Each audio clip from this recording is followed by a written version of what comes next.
So, very good afternoon, everyone. How are you all? So, welcome back to Management Mantra by doctor Barkha Gupta. तो जैसा आप जानते हैं कि ये है आपका अपना चैनल जो आपको प्रोवाइड करा रहा है एनटी यूजीसी नेट की प्रिपरेशन एज वेल एज वो सारे बच्चे जो कि मैनेजमेंट को बिलोंग करते हैं, चाहे वो एमबीए कर रहे हो, बीबीए कर रहे हो, आपका बीसीए में भी एक्चुअली चैप्टर है, एमकॉम में भी चैप्टर्स है मैनेजमेंट के, उन सभी के लिए ये चैनल बहुत हेल्पफुल है। तो और साथ ही साथ अब पेपर 1 की भी प्रिपरेशन यहाँ पर करते हैं, तो जिसमें रिसर्च को स्पेशली मैंने अभी कुछ दिनों के लिए टारगेट किया हुआ है। तो उसी में आज हमारा जो एक इम्पॉर्टेंट कंसेप्ट है that is validity and reliability, इसको हम देख रहे हैं क्योंकि इससे जुड़ा हुआ क्वेश्चन ना एग्जाम में पूछा जाता है। तो चलिए देखते हैं आखिर वैलिडिटी और रिलायबिलिटी होता क्या है और इसका एक फटाफट से रिवीजन हम कर लेते हैं, ठीक है। तो चलिए शुरू करते हैं वैलिडिटी एंड रिलायबिलिटी। और अभी तक अगर चैनल को सब्सक्राइब नहीं किया है तो जल्दी से सब्सक्राइब कर लीजिए, टेलीग्राम को ज्वाइन कर लीजिए, आपको वहां पर भी काफी सारी हेल्प मिलेगी, ठीक है। तो ये आप लोगों के लिए बहुत इंपॉर्टेंट है। तो गाइस एक संस्था है IFAS, ये एनटी यूजीसी नेट की प्रिपरेशन करा रही है। इसका एक बैच भी स्टार्ट हुआ है जुलाई 25 से। तो और आप चाहें तो यहाँ पर ज्वाइन कर सकते हैं। MM10 ये मेरा यूजर कोड है, आप चाहें तो इसको अप्लाई कर सकते हैं। इसको अप्लाई करके आपको यहाँ पर डिस्काउंट मिल जाएगा जो भी सब्सक्रिप्शन आप लेते हैं। और आप देख सकते हो कि ये जो वेबसाइट है ये मैं नीचे आपको डिस्क्रिप्शन बॉक्स में प्रोवाइड करा दूंगी, साथ ही साथ यहाँ पर भी इसकी लिंक दी गई है, आप इसको गो थ्रू कर सकते हैं। आपकी नेट की प्रिपरेशन में ये आपको हेल्प कर सकती है, ठीक है। डिस्क्रिप्शन बॉक्स में इसकी लिंक आपको मिल जाएगी। तो चलिए शुरू करते हैं रिलायबिलिटी एंड वैलिडिटी। रिलायबिलिटी और वैलिडिटी को समझने के लिए सबसे पहले ये जानना जरूरी है कि आखिर ये दोनों होते क्या है और इनकी जरूरत क्या पड़ती है। तो जब भी आप कोई रिसर्च में टेस्ट करते हो, ठीक है, जब भी क्या करोगे ना, रिसर्च है, रिसर्च तो भाई इतना इंपॉर्टेंट है कि अगर आपने सोच लो कि टीचिंग फील्ड में इंक्लूड हो रहे हो तो बिना रिसर्च के तो आपका काम चलना ही नहीं है। तो रिसर्च में अगर आप एंटर कर रहे हो तो you have to prepare some kind of research papers, you have to prepare some kind of data, you have to test some kind of data, but at that case you have to do some kind of things where we use reliability and validity. बिना reliability बिना validity के आपका काम complete होगा ही नहीं, सबसे ज्यादा important है। तो जब भी आप कोई एक्सपेरिमेंट करते हो तो उस समय पर आपको कुछ चीजों की तरफ ध्यान देना पड़ता है जिससे कि वो जो आपका जो आप एक्सपेरिमेंट कर रहे हो उसका रिजल्ट बिल्कुल एक्यूरेट निकल कर सामने आए। तब हमको रिलायबिलिटी की तरफ और वैलिडिटी की तरफ ध्यान देना पड़ता है। तो रिलायबिलिटी और वैलिडिटी जो है ये दोनों ही रिसर्च एक्सपेरिमेंट के लिए बहुत ज्यादा इंपॉर्टेंट होते हैं। आप इनको याद करने के लिए ना सबसे अच्छा तरीका मैं बता रही हूँ, RC और VA के नाम से आप इसको याद कर सकते हो। ये दो टर्म्स आपने याद रख लिए ना, ये दो टर्म्स अगर आपने याद कर लिए ना तो मान के चलो कि यहाँ पर आपको ना बिल्कुल दिक्कत नहीं आएगी, ठीक है। अब देखो RC का क्या मतलब है कि रिलायबिलिटी जो है, रिलायबिलिटी और कंसिस्टेंसी को जोड़कर बनाया गया है। So reliability is the extent to which the outcomes are consistent when the experiment is repeated more than one. देखो कहने का मतलब यहाँ पर सिर्फ इतना सा है कि जब भी आप कोई एक्सपेरिमेंट करते हो, कोई टेस्ट आप करते हो, तो जो आपने टेस्ट किया हुआ है उस टेस्ट को आपने 1 time, 2 time, 3 time, 4 time, 5 time, 10 times भी क्यों ना किया हो, हर बार अगर आपको एक ही रिजल्ट निकलकर सामने आ रहा है, if you getting the same result, that means कि जो आपका एक्सपेरिमेंट है वो रिलायबल है, ठीक है। तो इसलिए बोला गया है कंसिस्टेंसी, कि आप इसको रेगुलर बेसिस पर आप टेस्ट करेंगे और अगर आपको रिजल्ट बराबर मिलता है तो वो कहलाता है आपका कंसिस्टेंसी जो है वो आपका अगर रहती है तो आपका रिलायबिलिटी शो होगी, है ना। और अगर आपका रिजल्ट रिलायबल है तो अब यहाँ पर आती है वैलिडिटी की बात। तो वैलिडिटी का मतलब होता है कि जो भी आप यहाँ पर टेस्ट यूज कर रहे हो, जो भी एक्सपेरिमेंट आप मेजर कर रहे हो, exactly what you want to measure, जो आप मेजर करना चाहते हो क्या वही आपने मेजर किया है या नहीं किया है, जो रिजल्ट आप चाहते हो क्या वही रिजल्ट आपको मिला है या नहीं मिला है, इसकी एक्यूरेसी को चेक करने के लिए यहाँ पर वैलिडिटी को देखा जाता है, ठीक है। तो वैलिडिटी जो है वो एक्यूरेसी से जुड़ा हुआ है और रिलायबिलिटी जो है वो कंसिस्टेंसी से जुड़ा हुआ है। अभी हम यहाँ पर वैलिडिटी को थोड़ा सा अच्छे से फोकस कर लेते हैं कि वैलिडिटी जो है वो क्वांटिटेटिव रिसर्च में यूज किया जाता है। You have to consider the reliability and the validity of your methods and measurement. जो भी आप मेथड और मेजरमेंट यूज करते हो उसमें आप रिलायबिलिटी और वैलिडिटी का यूज करते ही करते हैं, क्योंकि बिना रिलायबिलिटी बिना वैलिडिटी के कोई भी रिजल्ट आपका कंप्लीट होगा ही नहीं। तो वैलिडिटी हमको बताती है accurately a method measure something. बात आ गई एक्यूरेसी की। जो हमने कहा कि भाई वीए आपको याद रखना है, तो वही चीज यहाँ पर आ गई कि वैलिडिटी हमको बताती है कि कैसे एक्यूरेटली आप अपना रिजल्ट जो है वो गेन कर सकते हो, दैट इज वैलिडिटी। इतना सा बस याद रख लो, ये आपके लिए ज्यादा जरूरी है, ज्यादा डिटेल में मत जाओ, ठीक है ना। तो वैलिडिटी, एक्यूरेसी, इसके बेसिकली 4 टाइप होते हैं, वैसे और भी टाइप है बट मेनली हम देखेंगे तो 4 टाइप्स यहाँ पर आपको देखने को मिलेंगे। तो वैलिडिटी के लिए ना कुछ क्वेश्चंस होते हैं जिनको हमको माइंड में रखना पड़ता है जब हम वैलिडिटी को टेस्ट करते हैं, ठीक है। वैधता वह सीमा है जिस तक एक परीक्षण मापता है कि इसे क्या मापना चाहिए।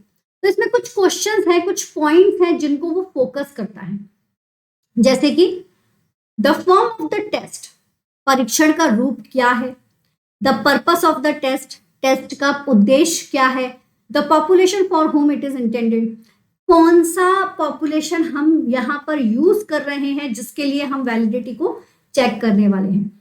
इन तीनों चीजों को चेक किया जाता है जब आप वैलिडिटी को टेस्ट करते हो, ठीक है। तो एक्यूरेसी के लिए इन चीजों का होना जरूरी है, 3 पॉइंट्स का होना जरूरी है। अब यहाँ पर आप देखोगे 4 बेसिकली तरह की वैलिडिटी आपको देखने को मिलती है। Construct validity, content validity, face validity and criterion validity, है ना। मैचिंग आ जाता है कई बार इसके ऊपर, याद हम कैसे करें। कंस्ट्रक्ट वैलिडिटी कहीं ना कहीं कंस्ट्रक्ट जो कंसेप्ट हमने बनाया हुआ है उसको लेकर बात कर रही है। तो कीवर्ड हम आइडेंटिफाई करते हैं, क्योंकि कीवर्ड्स के थ्रू करोगे तो जल्दी याद हो पाएगा।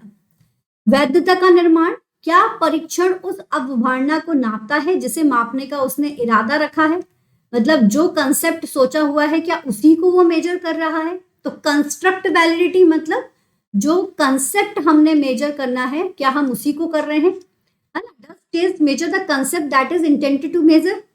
फिर कंटेंट वैलिडिटी, कंटेंट मतलब हमने यहाँ पर कंटेंट वैलिडिटी जो है दैट मीन्स कि जो सामग्री हमने इकट्ठी की हुई है उसके बारे में यहाँ पर बात की जा रही है। तो क्या जो सामग्री हमने इकट्ठी की है, जो कंटेंट हमने इकट्ठा किया हुआ है, वो हमारे उद्देश्य की पूर्ति कर रहा है। Is the test fully representative of what the aims to be measure, जो कंटेंट हमने इकट्ठा किया है वो हमारे एम को मेजर करने के लिए रिस्पॉन्सिबल है, that is content validity. Face validity बताता है कि does the content of the test appear suitable to its aim. यहाँ पर मेजर को लेकर बात की गई थी कि क्या एम को मेजर करता है, और यहाँ पर ये बता रहा है कि जो टेस्ट हमने सोचा था, जो कंटेंट हमने सोचा था, क्या उस कंटेंट से जुड़ा हुआ ही हमारा उद्देश्य है या नहीं है, उस चीज को यहाँ पर बताया जा रहा है। वही क्राइटेरियन वैलिडिटी क्या कहती है, do the result accurately measure the concrete outcome. Criterion मतलब जो हमने एक्यूरेसी निकाली है क्या उस एक्यूरेसी को ही बेस रखा गया है, ठोस परिणाम, है ना। यहाँ पर क्राइटेरिया मतलब जो ठोस परिणाम हमने सोचा है क्या उसी को ही यहाँ पर वैल्यू किया गया है या नहीं किया गया है। तो इस तरह से यहाँ पर 4 कंस्ट्रक्ट, कंटेंट, फेस और क्राइटेरियन वैलिडिटी होती है। वैलिडिटी और भी है, जैसे देखो कंस्ट्रक्ट हमने बताया कि एक्यूरेटली रिप्रेजेंट करते हैं रियलिटी को, कि जो आपने कंसेप्ट बनाया है वही सही है या नहीं। ये 2 तरह के हो सकते हैं, कन्वर्जेंट भी हो सकता है और डिस्क्रिमिनेटेंट भी हो सकता है। कन्वर्जेंट जो साइमल्टेनियस मेजर करता है, सेम कंस्ट्रक्ट को 2 को एक साथ मेजर कर रहा है कोरिलेट करने के लिए, और ये doesn't measure what it shouldn't, ये इसको मेजर नहीं करेगा। एक होती है इंटरनल, एक एक्सटर्नल और एक कंक्लूजन भी होती है। इंटरनल का मतलब है कि यहाँ पर कॉजल रिलेशनशिप यानी कि कॉज एंड इफेक्टिव रिलेशनशिप को देखा जाता है जब भी आप किसी को टेस्ट कर रहे हो, तो वेरिएबल्स के बीच में कॉज एंड इफेक्ट रिलेशनशिप को यहाँ पर देखा जा रहा है। कंक्लूजन का मतलब है कि यहाँ पर तब वैलिडिटी को देखा जाता है जब हम कुछ चीज को फाइंड आउट कर लेते हैं। कोई रिलेशनशिप हमने जब फाइंड कर लिया है 2 वेरिएबल के बीच में, भाई सैलरी का और एजुकेशन का बहुत बड़ा लेना देना होता है। जितनी सैलरी होगी बच्चे को हम उतने ही उस हिसाब से, या आप कह सकते हो स्कूल चूज करने का एक रिलेशनशिप होता है। सैलरी, पेरेंट्स की सैलरी और बच्चे का स्कूल, ठीक है, चाइल्ड का स्कूल, डिपेंड करेगा, जितनी सैलरी होगी उस हिसाब से ही स्कूल चूज होगा। तो रिलेशनशिप के बेसिस पर भी हम फाइंड कर सकते हैं।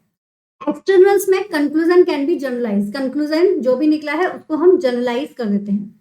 अब क्राइटेरियन जो आपकी होती है को रिलेशंस विद स्टैंडर्ड, जो भी हमने स्टैंडर्ड तैयार किया हुआ है, हमने कहा था कॉन्क्रीट मापदंड जो हमने लिया हुआ है उसके बेसिस पर हम इसको रिलेट करते हैं। और face value look like it will work, that means कि जो हमने सोचा क्या वही हम हासिल कर रहे हैं या नहीं कर रहे हैं, उसके ऊपर यहाँ पर बात की जाती है। तो इस तरह से ये आपकी वैलिडिटी वर्क करती है। अब आता है बात रिलायबिलिटी। रिलायबिलिटी में मैंने आपसे कहा कि आपको एक ही चीज ध्यान रखनी है कि मेथड को किसी भी, जैसे कि सेम मेथड सेम सैंपल को हमने सेम कंडीशंस में आपने एक टेस्ट को कई बार किया है और हर बार 5 टाइम्स अगर आपने किया है तो 5 की 5 टाइम्स यू विल गेट 2.25। यही सेम रिजल्ट आपको अगर मिल रहा है तो दैट मीन्स कि कंटिन्यू यानी कि कंसिस्टेंसी बनाने पर भी we will get the same result, so that is called the reliability, है ना, हम उसको रिलायबिलिटी कहते हैं। और अगर ऐसा नहीं होता है तो दैट मीन्स कि your test may be unreliable. अगर ऐसा नहीं होगा तो मे बी आपका टेस्ट जो है वो अनरिलायबल है। जैसे कि वैक्सीनेशन को लेकर अगर एक्सपेरिमेंट किया गया है तो सेम एज ग्रुप के पर्सन्स के ऊपर एक्सपेरिमेंट किया मान लीजिए, है ना, सेम कंडीशंस रखी है, सब कुछ रखा है और सेम रिजल्ट हमको हर बार मिल रहा है। हमने 5 टाइम एक्सपेरिमेंट्स किया, we will get the 5 time same result, that means कि इट विल रिलायबल, वो रिलायबल ही होगा, है ना। बट अगर आपको इसमें तो है वो रिजल्ट 1.25 मिल रहा है, इसमें रिजल्ट आपको 2.25 मिल रहा है, फिर इसमें रिजल्ट आपको 1.25 मिल रहा है, तो दैट मीन्स कि here is something is missing, कुछ फिजी है, तो वो अनरिलायबल हो जाएगा।